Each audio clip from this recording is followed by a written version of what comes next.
Maribank on new phone. Paano nga ba i-activate or i-register yung existing Maribank account sa pangalawang device mo o sa pangalawang phone mo? Pag-usapan natin. By the way, kung first time mo sa channel natin and gusto mo pa ng mga online tutorial videos katulad nito, please click the subscribe button.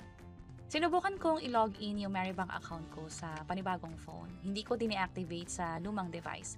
So sa Play Store, nag-download lang ako ng Maribank app and then inopen ko lang, sinap ko tong I already have an account. Mula dito ang hihingin ay yung cellphone number at password. Since naala ko pa yan, in-enter ko na lang. Just in case na nakalimutan nyo, tap nyo lang tong forgot password. Tap login. At dapat nasa inyo yung phone ninyo na nakalink dun sa Maribank para ma-enter yung OTP na ma-receive nyo via text. From here, pwede nang ma-access yung iba't ibang mga features. Ang una kong tinry ay yung sa cards. Kasi meron akong virtual card, gagamitin ko siya for payment. Hindi ko dala yung lumang phone, that's why sinign up ko or niregister ko dito yung Maribank account ko. Nung sa view details na, dito na nanghingi ng PIN. Buti na lang, kabisado ko rin yung PIN ko and then, nag-require ito ng selfie. So kung sakali na nasa new device kayo, hindi ito ma-access na ibang tao unless ma-enter yung PIN nga at yung selfie kung i-access yung virtual card.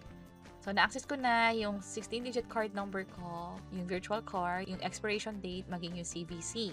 So, nagamit ko na siya for transaction. Also, may kakayahan din akong i-lock yung card mula dito sa second device. At tulad ng sabi ko kanina, pwede ko na ito magamit for subscription or pagbayad online. I-enter ko lang yung card details. And from there, pwede na itong ma-enroll. Bukod pa dyan, pwede ko magamit yung iba't ibang mga features dito. Katulad ng pag-open ng time deposit ko, pag-load, pagbayad ng bills, at pag-transfer ng pera from Maribank account to other bank or Maribank account to other wallet.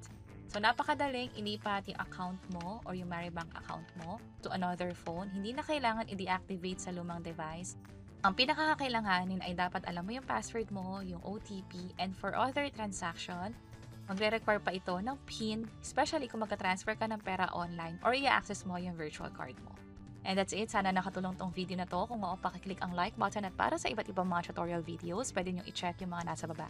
Sana makatulong and see you sa mga next videos. Bye-bye!